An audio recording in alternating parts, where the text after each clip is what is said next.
அனைவருக்கும் வணக்கம். இன்றைக்கி இந்த வீடியோவில் என்ன பார்க்க போகிறோம் அப்படின்னா, மேல்நிலை 2ஆம் ஆண்டு தமிழில் அனைத்து இயல்கள், அதாவது 1 முதல் 6 இயல்கள் இருக்குது. அனைத்து இயல்களிலும் இருக்கக்கூடிய கற்பவை கற்ற பின்கான விடைகள் பார்க்கலாம்.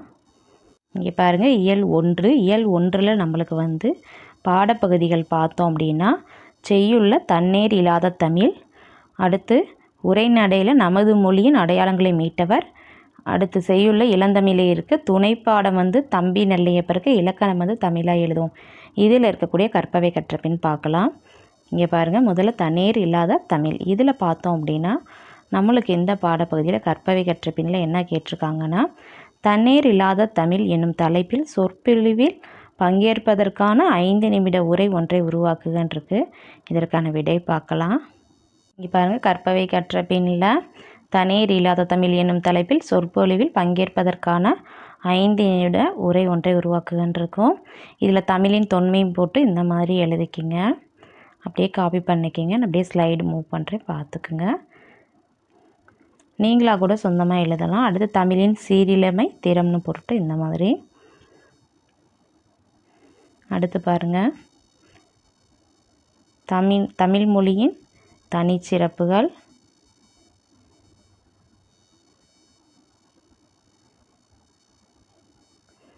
அடுத்து தன்னேர் இல்லாத தமிழ்னு போட்டு அப்படி எழுதிக்கலாம்.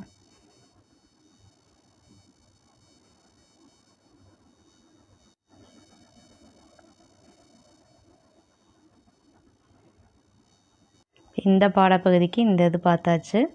அடுத்து நம்மளுக்கு உரைநடையில் நமது மொழியின் அடையாளங்களை மீட்டவர்னு இருக்கும். இதில் பார்த்தோம் அப்படின்னா, இந்த பாடப்பகுதியில் நம்மளுக்கு கற்பவை கற்ற பின் என்னன்னா 2 கேட்டிருக்காங்க. உங்கள் பகுதியை சேர்ந்த தமிழறிஞர் ஒருவரின் பணிகள் குறித்து வகுப்பறையில் கலந்துரையாடுக. தமிழறிஞர்களின் பணிகளை தொகுத்து படத்தொகுப்பு உருவாக்கி வகுப்பறையில் காட்சிப்படுத்துகன்னு இருக்காங்க. இதற்கான விடையை பார்க்கலாம். அதாவது உங்கள் பகுதியை சேர்ந்த தமிழறிஞர் ஒருவர் இருந்தாங்கன்னா அவரோட பணிகளை இந்த மாதிரி ஒரு 2-3 பேர்கள் கலந்துரையாடுற மாதிரி எழுதிக்கலாம். சரியா? நான் ஒரு மாடல் தான் கொடுத்துருக்கேன். நீங்கள் இதை பயன்படுத்தி நீங்களாக சொந்தமாக எழுதுங்க. ஈஸியாக தான் இருக்கும்.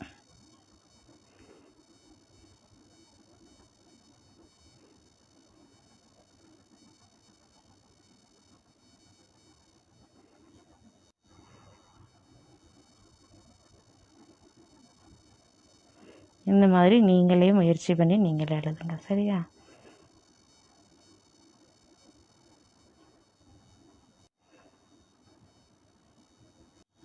இரண்டாவது கேள்வி, நீங்களாகவே படத்தொகுப்பு உருவாக்கணும். தமிழறிஞர்களின் பணிகள் அவங்க என்ன பணிகள் செஞ்சுருக்காங்க அப்படிங்கிறத ஒரு வகுப்பறையில் காட்சிப்படுத்தணும். இது நீங்கள் தான் செய்யணும். அடுத்து நம்மளுக்கு இளந்தமிழே இருக்குது. இளந்தமிழை பாடப்பகுதியில் நம்மளுக்கு பார்த்தோம் அப்படின்னா, கற்பவை கற்ற பின்னில் தமிழ் மொழி பாடத்தில் மொழி வாழ்த்து பாடல் இடம்பெறுவதன் நோக்கம் குறித்து வகுப்பில் கலந்துரையாடுகன்றிருக்கு. இதற்கான விடை பார்க்கலாம். அதாவது இந்த மாதிரி எழுதிக்கலாம். தமிழ் மொழி பாடத்தில் மொழி வாழ்த்து பாடல் இடம்பெறுவதன் நோக்கம் குறித்து வகுப்பில் கலந்துரையாடுக. இந்த மாதிரி எல்லாமே ஒரு மாதிரி தான் கொடுத்துருக்கேன். நீங்களாக என்ன பண்ணலாம், முயற்சி பண்ணி இந்த மாதிரி எழுதிக்கலாம். சரியா? இது அதற்கான விடை. அடுத்து பாருங்கள், தம்பி நெல்லையப்பருக்கு பாரதியார் எழுதியது. இந்த பாடப்பகுதியில் பார்த்தோம் அப்படின்னா நம்மளுக்கு கற்பவை கற்ற பின் என்ன கொடுத்துருக்காங்கன்னா, காலத்தை வென்ற மகாகவியான பாரதிக்கு கற்பனை கடிதம் ஒன்றினை எழுதி அதை வகுப்பில் படுத்தி காட்டுகன்றிருக்கு. இதற்கான விடை பார்க்கலாம். அதாவது இந்த மாதிரி நம்ம ஒரு கற்பனை கடிதம், காலத்தை வென்ற மகாகவியான பாரதிக்கு ஒரு கற்பனை கடிதம் எழுதுகிற மாதிரி எழுதி இந்த மாதிரி படித்து காட்டலாம். அடுத்து பாருங்கள், இன்றைக்கும் இலக்கண பகுதியில் தமிழாக எழுதுவோம்.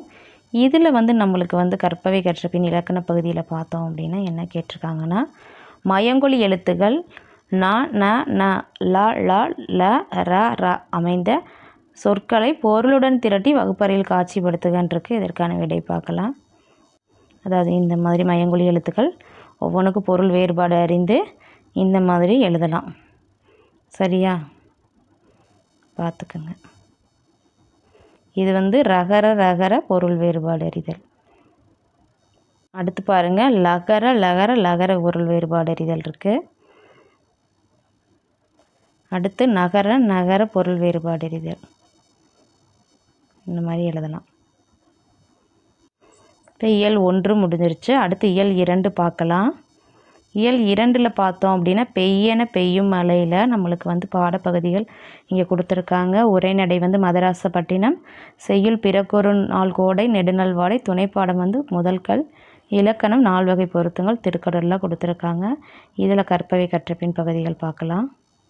முதல்ல மதராசப்பட்டினம் இயல் 2ல் இதில் வந்து பார்த்தோம் அப்படின்னா நம்மளுக்கு வந்து பாடப்பகுதியில் இங்கே பாருங்கள், கற்பவை கற்றபின் வந்து ஒரு திட்டமிட்ட பெருநகரம் உருவாவதற்கு நீவே தரும் பரிந்துரைகளை கனவு நகரம் என்னும் தலைப்பில் ஒப்படைவாக எழுதி வகுப்பறையில் படித்து காட்டுகின்றிருக்கு. இந்த மாதிரி ஒரு ஒப்படைவு வந்து நம்ம எழுதிக்கலாம். சரியா? இங்கே இருக்கு பாருங்கள், இந்த மாதிரி எழுதிக்கலாம்.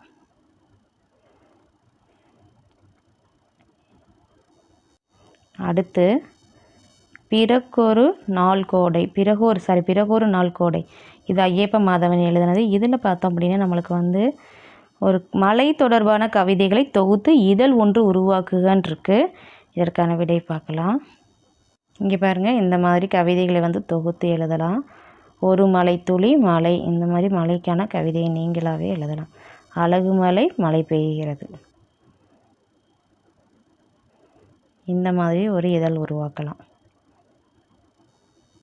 அடுத்து பாருங்கள், அடுத்து வந்து நம்மளுக்கு வந்து நெடுநல் வாடை, நெடுநல் வாடையில் பார்த்தா நக்கீரர் எழுதியிருக்காரு.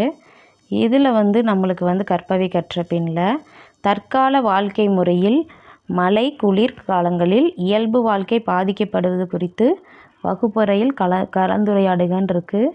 இதற்கான விடை பார்க்கலாம். இங்கே பாருங்கள், இந்த மாதிரி எழுதிக்கலாம்.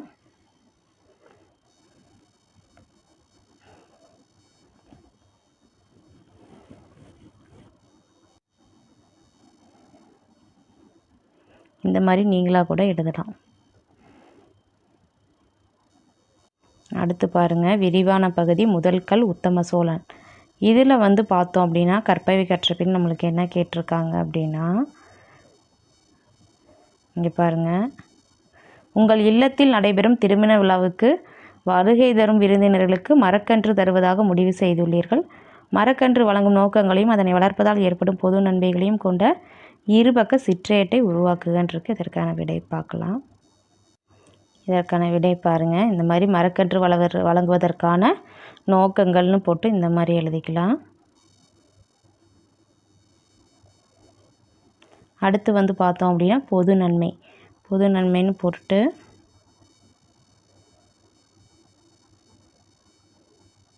இந்த மாதிரி எழுதிக்கலாம்.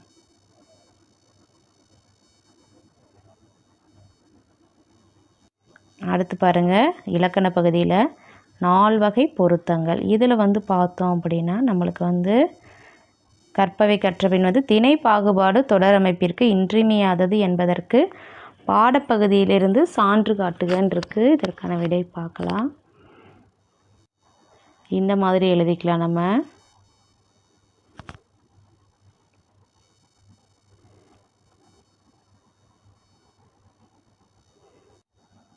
அடுத்து பாருங்கள், இது நம்மை அலப்பும் பகுதியெலாம் இருக்குது. இதற்கான விடைகளை நம்ம ஏற்கனவே போட்டிருக்கோம். நம்மளோட சேனல் ப்ளேலிஸ்ட்டில் போய் பார்த்துக்குங்க. சரியா? திருக்குறள் பகுதி இருக்கும். அடுத்து நம்மளுக்கு வந்து பார்த்தோம் அப்படின்னா திருக்குறள் பகுதிக்கான விடை வந்து நம்ம ஏற்கனவே கற்பவை கற்ற பின்னில் போட்டிருக்கோம். அதுவும் நம்மளோட சேனல் ப்ளேலிஸ்ட்டில் போய் நீங்கள் அதற்கான விடைகள்லாம் பார்த்துக்கலாம். இப்போ நம்ம பார்க்க போகிறது இயல் 3. அடுத்து இயல் 3ல் பார்த்தோம் அப்படின்னா சுற்றத்தார் கண்ணே உள்ள இதில் பாடப்பகுதிகள் என்னென்ன கொடுத்துருக்காங்கன்னா உரைநடை, தமிழர் குடும்ப முறை, செய்யுள் வந்து விருந்தினர் இல்லம், கம்பராமாயணம், துணைப்பாடம் உரிமை தாகம், இலக்கணம் வந்து பொருள் மயக்கம். இதில் பார்க்கலாம். முதல்ல தமிழர் குடும்ப முறை. இதில் வந்து பார்த்தோம் அப்படின்னா நம்மளுக்கு கற்பவை கற்ற பின் வந்து கூட்டு குடும்பம் தனி குடும்பம் குறித்த உங்களது கருத்துக்களை தொகுத்து உரை நிகழ்த்துகன்னு இருக்குது. இதற்கான விடை பார்க்கலாம். இதற்கான விடை இங்கே இருக்குது பாருங்கள். இந்த மாதிரி எழுதிக்கலாம். கூட்டு குடும்பம்னு போட்டுட்டு இந்த மாதிரி எழுதிக்கிங்க.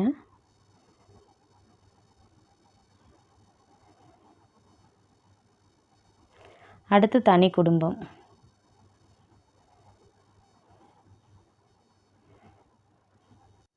அடுத்து வந்து விருந்தினர் இல்லம். விருந்தினர் இல்லம்னு நம்மளுக்கு என்ன கேட்டிருக்காங்க? தமிழில் மொழிபெயர்க்கப்பட்ட கவிதைகளில் உங்கள் மனம் கவர்ந்த சிலவற்றை வகுப்பறையில் படித்து காட்டுக.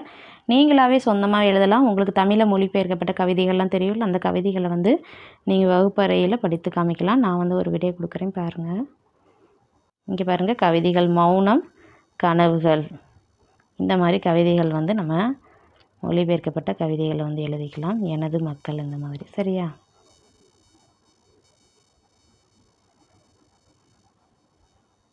அடுத்து வந்து கம்பராமாயணம். இதில் பார்த்தோம் அப்படின்னா இந்த பாடப்பகுதியில் கற்பவை கற்றபின் வந்து உங்கள் மனம் கவர்ந்த கம்பராமாயண பாத்திரம் யார், ஏன் வகுப்பறையில் உரையாடுக. இதற்கான விடை பார்க்கலாம். விடை இந்த மாதிரி எழுதிக்கலாம். சரியா?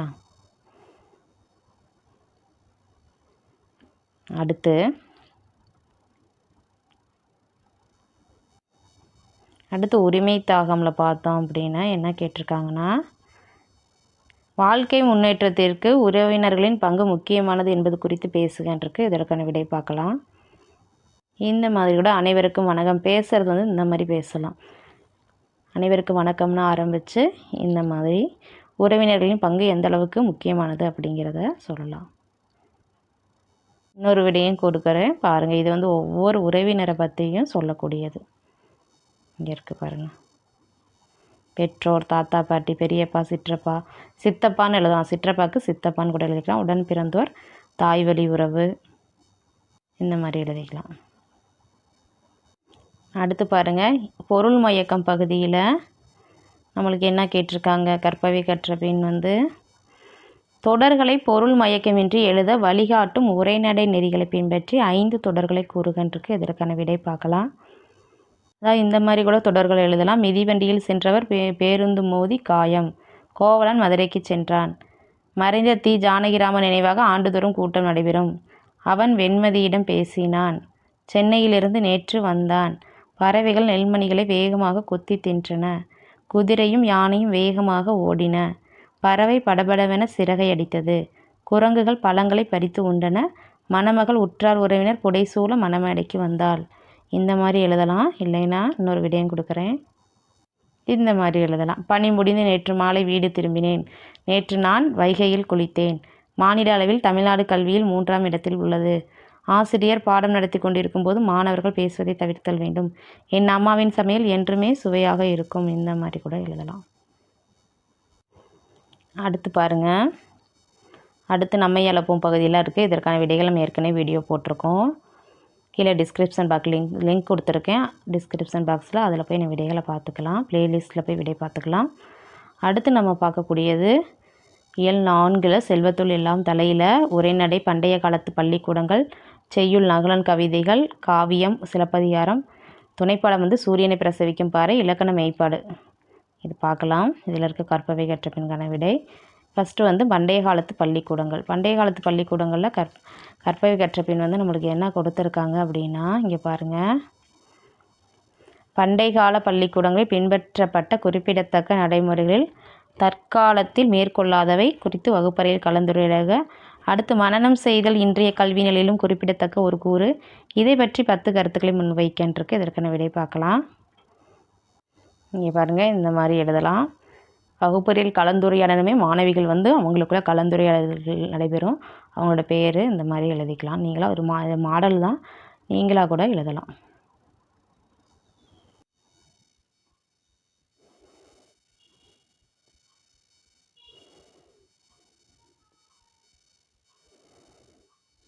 இந்த மாதிரி எழுதிக்கலாம். சரியா? அடுத்து 2வது மனனம் செய்தல் இன்றைய கல்வி நிலையிலும் குறிப்பிடத்தக்க ஒரு கூறு. இது பற்றி 10 கருத்துக்களை முன்வைக்கின்றிருக்காங்க. ஒவ்வொரு கருத்துக்களையும் பாருங்கள். அடுத்த 2வது கேள்வி கற்பவை கற்ற பின் இந்த மாதிரி எழுதிக்கலாம்.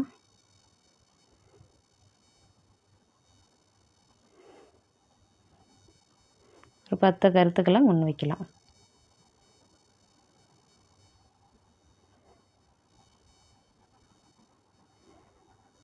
அடுத்து நம்மளுக்கு நகுலன் கவிதைகள் இருக்குது. இதில் என்ன, உங்களுக்கு பிடித்த புது கவிதைகள் சிலவற்றை தொகுத்து வகுப்பறையில் படித்து காட்டுகின்றிருக்கு. உங்களுக்கு புது கவிதைகள் பார்த்தோம் அப்படின்னா என்னென்ன கவிதைகள் பிடிக்குமோ அது எல்லாமே நீங்கள் எழுதலாம். அதெல்லாம் வகுப்பறையில் படித்து காட்டலாம். நான் ஒரு கவிதை கொடுக்குறேன் பாருங்கள். அதாவது இந்த மாதிரி, கடலில் புயல் சின்ன, மீனவருக்கு கவலை, மாணவர்களுக்கு மகிழ்ச்சி. பகல் முழுவதும் கவலைகள், இரவு முழுவதும் கனவுகள், மனிதன். மண்ணின் மௌனத்தை கலைத்தது மலைச்சாரலின் சத்தம். இந்த மாதிரி புது கவிதைகள், உங்களுக்கு தெரிந்த கவிதைகளை நீங்கள் வகுப்பறையில் படித்து காமிக்கலாம். அடுத்து பாருங்கள் காவியம். காவியமில் பார்த்தோம் அப்படின்னா பிரமிளின் கவிதை தொகுப்பிலிருந்து உங்களுக்கு பிடித்த கவிதையை வகுப்பறையில் காட்சிப்படுத்துக.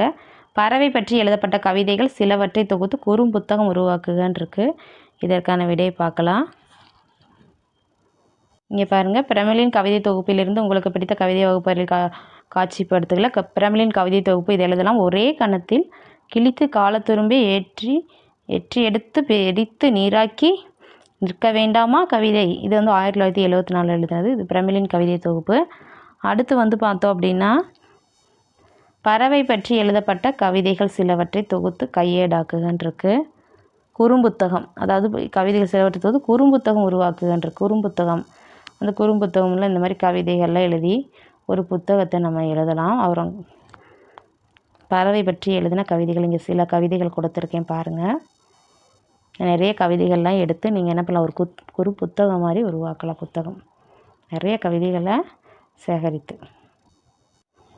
அடுத்து பாருங்கள் சிலப்பதிகாரம். இதில் பார்த்தோம் அப்படின்னா நம்மளுக்கு கற்பவை கற்ற பின் பள்ளி விழாக்கள், ஊர் திருவிழா, பட்டிமன்றம், தொலைக்காட்சி நிகழ்வுகளுக்கான அரங்கம், அரசு விழாக்களுக்கான மேடை போன்றவற்றின் அரங்கமைப்பு, ஒளி அமைப்பு, திரை அலங்காரம் குறித்து கலந்துரையாடுகின்றிருக்கு.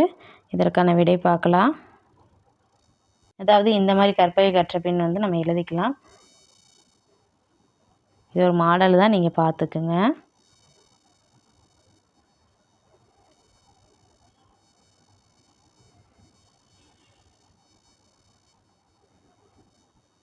தொடர்ச்சியாக இது எழுதிக்கங்க, சரியா?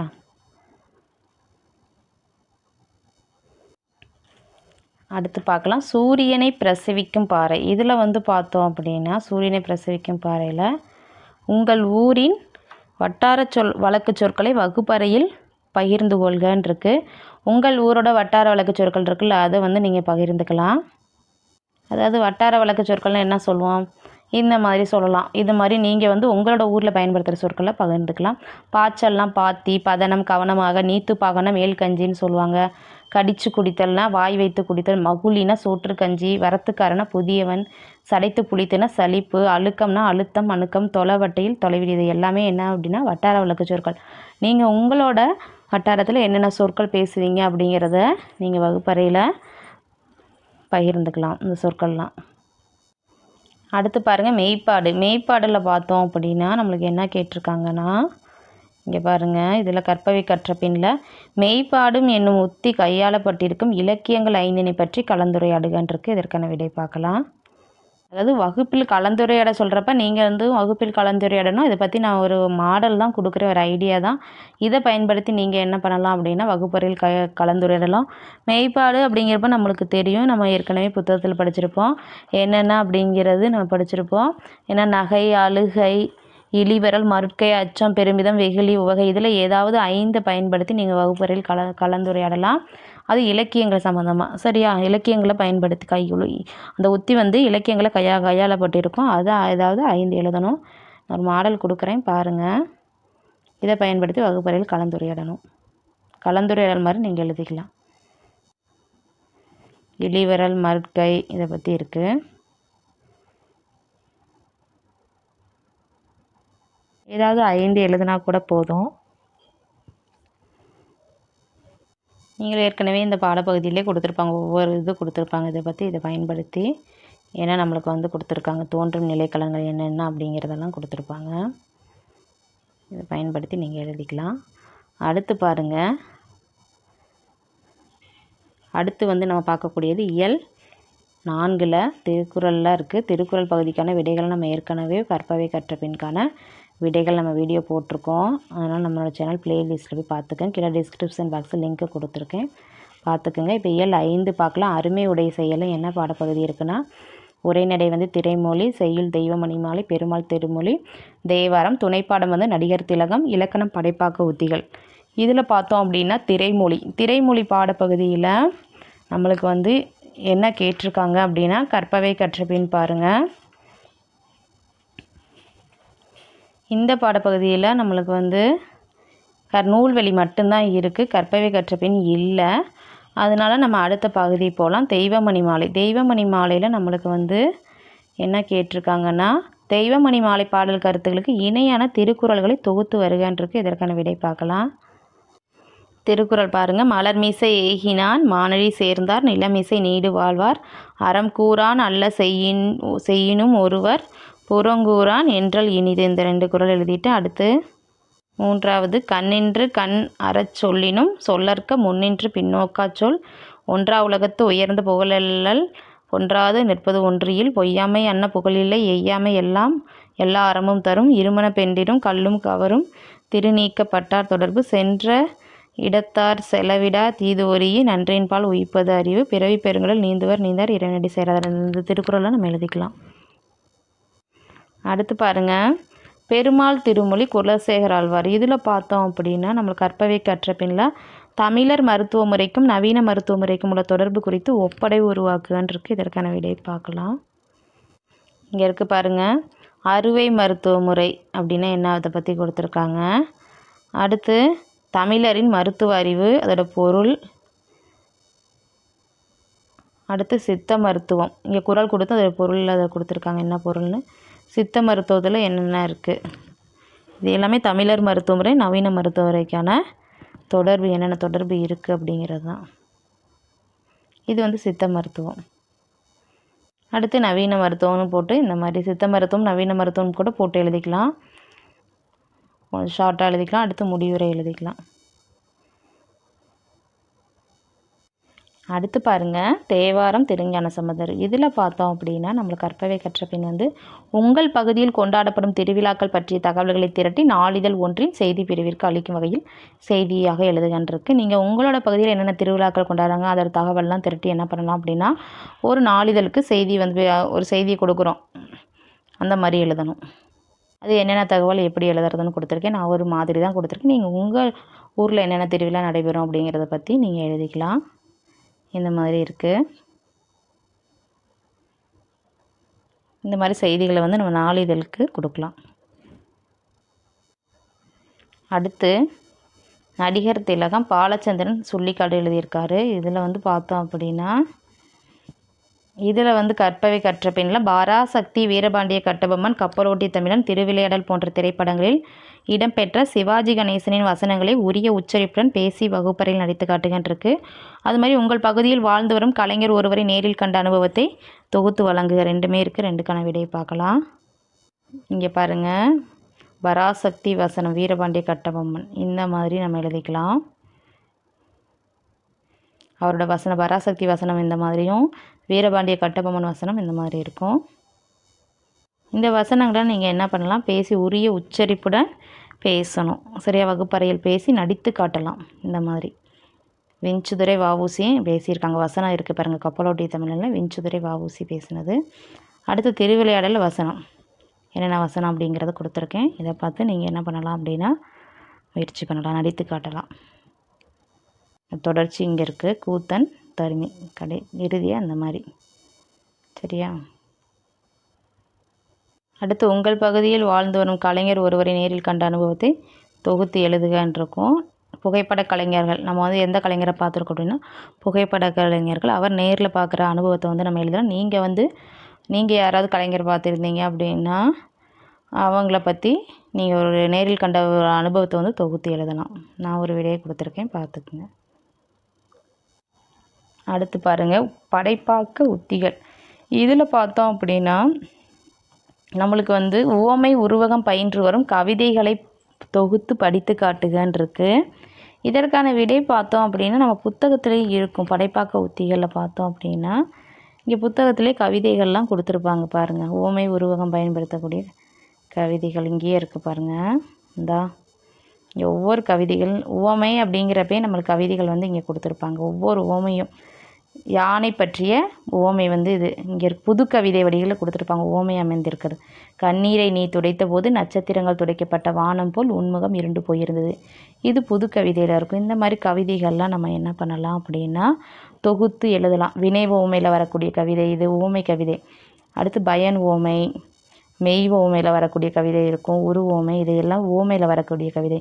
உருவகத்தில் பார்த்தோம் அப்படின்னா என்ன கவிதைகள் கொடுத்துருக்காங்கன்னா இங்கே இருக்குது பாருங்கள். பாரதியில் கண்ணம்மா என் காதலிலிருந்து இது உருவக கவிதை. சரியா? இதெல்லாம் என்ன பண்ணலாம், தொகுத்து படித்து காமிக்கலாம். நீங்களாக கூட நிறையா நீங்கள் சேகரித்து உவமை உருவகம் வர்ற மாதிரி கவிதைகளை வந்து படிக்கலாம். அடுத்து பாருங்கள், சிலப்பதிகார பாடப்பகுதியில் அமைந்துள்ள காப்பிய இலக்கண கூறுகளை திரட்டுகன்றிருக்கு. இதற்கான விடை பார்க்கலாம். அதாவது காப்பிய இலக்கண கூறுகளை கட்டுரையாக இலக்கண கூறுகளை திரட்டுகன்னு தான் இருக்குது. அதனால் நம்ம என்ன பண்ணலாம், வியப்புன்னு எழுதிட்டு இதெல்லாம் காப்பிய இலக்கண கூறுகளை கட்டுரையாக எழுதுகன்னு கொடுத்துருந்தாங்க. நம்ம காப்பிய இலக்கண கூறுகளை திரட்டுகன்னு தான் நம்மளுக்கு கேட்டிருக்காங்க. இருந்தாலும் விடை ஒரே விடை தான். வியப்புன்னு எழுதிட்டு அரங்கேற்ற காதை நிகழ்வையும் போக்கு இதை அப்படியே எழுதிக்கலாம். இந்த 2 வரிகள் எழுதிக்கிங்க. இந்த இங்கே அரங்கேற்ற காதை நிகழ்வையும் போக்குன்னு போட்டு இந்த 2 வரிகள் இங்கே இருக்குது. இதை அப்படியே பார்த்து எழுதிக்கிங்க. அடுத்து அதோட தொடர்ச்சியாக இங்கே இருக்குது பாருங்கள், இதை அப்படியே எழுதிக்கலாம். கொடைன்னு போட்டு இதை எழுதிக்கிங்க. பெருமிதம், மன்னனின் போர், இது வரல எழுதிக்கலாம். சரியா? நீங்களும் சிலப்பதிகார பாடப்பகுதியிலிருந்து இந்த காப்பிய இலக்கண கூறுகள் இருக்கலாம், அதை கூட நீங்கள் எடுத்து எழுதலாம். அடுத்து இலக்கண தேர்ச்சிகள். அடுத்து பார்த்தா நம்மை அழைப்போம் பகுதி. இதற்கெல்லாம் விடை போட்டிருக்கோம். நம்மளோட சேனல் ப்ளேலிஸ்ட்டில் போய் பார்த்துக்குங்க. அடுத்து நம்ம பார்க்கக்கூடியது என்ன அப்படின்னா இயல் 6. இயல் 6ல் பார்த்தோம் அப்படின்னா நம்மளுக்கு வந்து இலக்கியத்தில் மேலாண்மை, உரைநடை உலகம், இலக்கியத்தில் மேலாண்மையில் வந்து நம்மளுக்கு வந்து என்ன கொடுத்துருக்காங்க அப்படின்னா, கற்பவை கற்ற பின்னில் புறச்சூழலுக்கு ஏற்ப உங்கள் நேர மேலாண்மை பயன்படுத்தி கல்வியில் கவனம் செலுத்துவதற்கான வழிமுறைகள் குறித்து கலந்துரையாடுகின்றிருக்கு. இதற்கான விடை பார்க்கலாம். இதற்கான விடை இங்கே இருக்குது பாருங்கள்.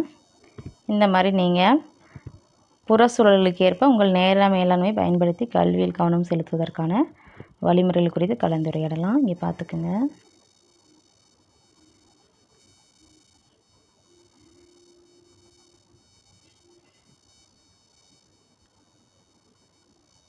ஒரு தொடர்ச்சி தான் இங்கே இருக்குது. இந்த மாதிரி எழுதிக்கலாம். சரியா?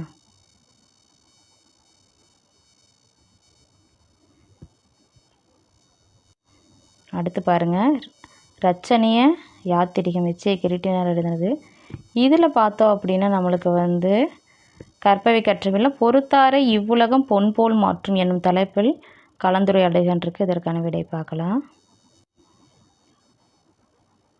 இது எப்படி வகுப்பில் கலந்துரையாடுன்னு கொடுத்துருக்கேன். இதை அப்படியே பார்த்துக்குங்க.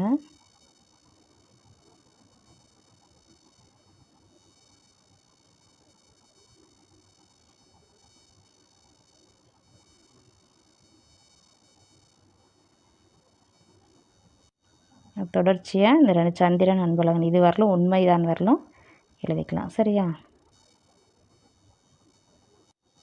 அடுத்து பாருங்கள், புறநானூறு. புறநானூறு கடவுள் மாய்ந்த இளம்பெருவெழுதி எழுதியிருக்காரு. இதில் வந்து பார்த்தோம் அப்படின்னா கற்பவை கற்ற பின்னில் உங்களுக்கு தெரிந்த நீங்கள் கேள்வியுற்ற பிறர்க்கென முயலுனர் எவரேனும் ஒருவர் குறித்த தகவல்களை திரட்டி கட்டுரை உருவாக்குகின்றிருக்கு. இதற்கான விடை பார்க்கலாம்.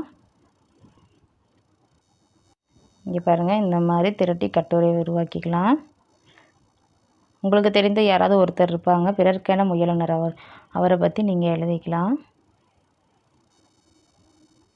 நீங்கள் உங்களுக்கு தெரிஞ்சவங்கள எழுதிக்கலாம். சரியா? பிறருக்காக உழைப்பவர்கள், முயலுனர்னால் பிறருக்காக உதவி செய்பவர்கள், அவர்களை பற்றி இந்த மாதிரி கட்டுரை எழுதிக்கலாம். அடுத்து பாருங்கள், கோடைமலை சாந்தாதத்து எழுதியிருக்காரு. இதில் வந்து பார்த்தோம் அப்படின்னா சாந்தாதத்து எழுதியிருக்கிறதுல கற்பவை கற்ற பின் வந்து பொது இடங்களில் நீவீர் பார்த்த மனிதநேய நிகழ்வை வகுப்பறையில் பகிர்ந்து கொள்க. இது நீங்களாகவே சொந்தமாக எழுதணும். நீங்கள் பொது இடங்களில் பார்த்துருப்பீங்க மனிதநேய நிகழ்வு, அதை அப்படியே எழுதிக்கலாம். இருந்தாலும் நான் விடை கொடுக்குறேன் பாருங்கள். இந்த மாதிரி நான் ஒரு மனிதநேய நிகழ்வை ஒருத்தர் நபரை சந்தித்ததை பற்றி எழுதியிருக்கேன். இதை அப்படியே பார்த்துக்குங்க.